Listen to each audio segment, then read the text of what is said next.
What's going on, guys? It's Josh, and right now this video is just going to be about deck sizes, how a narrow board is going to affect your skating, and how a wide board is going to affect your skating. But first off, let's start with narrow boards.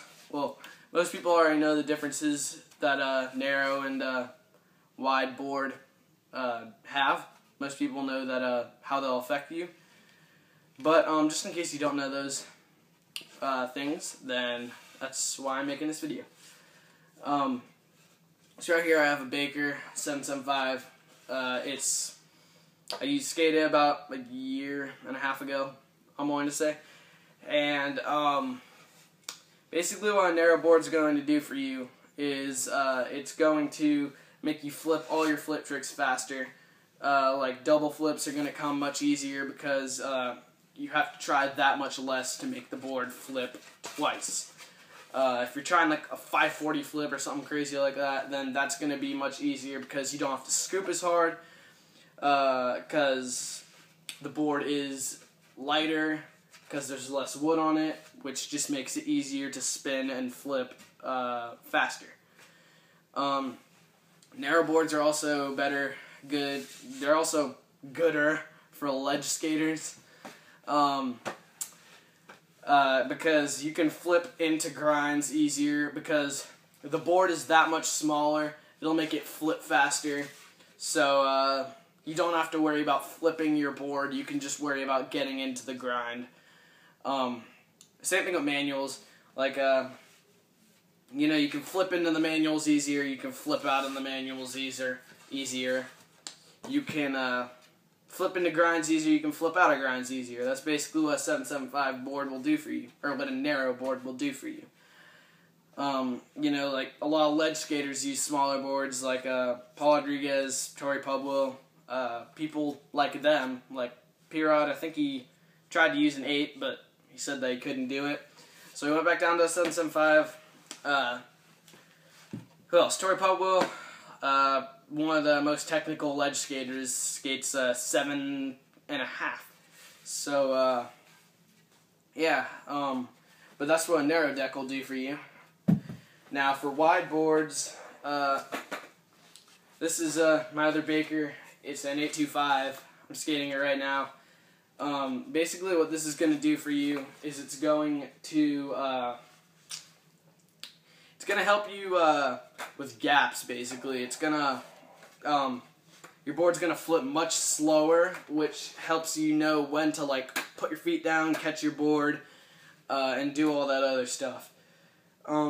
This is because the board is heavier, which means that to make it flip fast, like if you were trying to skate a ledge and like kickflip into a grind on a wider board, you'd have to flick your ankle much harder to make it flip fast enough. But, like, just say down a gap, if you're just flicking like you normally would, the board's going to flip much slower, which is going to help you know when to catch it, and it'll help you land, I guess.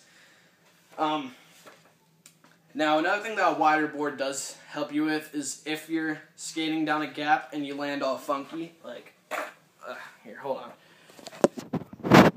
If you're skating down a gap on an 8.25, like I'm skating, and you land, say, like, somewhere, something really funky, like, say you land like this, you'll still roll away. Odds are you'll still roll away. Where on a 775, the board's just too small. Like, if you land like that on a 775, it's like trying to land on, like, a narrow plank of wood. So, like, landing like that, you're going to be off balance, and it's going to be harder to roll away, harder to be consistent down gaps on a narrow board. It's easier to be consistent on gaps on a big board, just because it flips slower, as I've said, like, 10 times already. And you can land all funky, and you could still roll away. But other than that, there isn't really too many big differences. Whoa, I almost died right there. I almost fell out the window. But other than that, there isn't too many differences, Maybe if you're a small guy, you'll want to skate a 775 board. And if you're a big guy, you want to skate a bigger board. But that's just preference because I know people who are like shorter than me, like way shorter, and they skate a 8.5. But it's all just up to you. You know, you can skate down a gap with a 7.75, and it's not going to kill you. You can tray flip into a nose blunt on an 8.5, and it's not going to kill you. In fact, Chris Cole does that, and he doesn't die. Anyway, that's all for this video.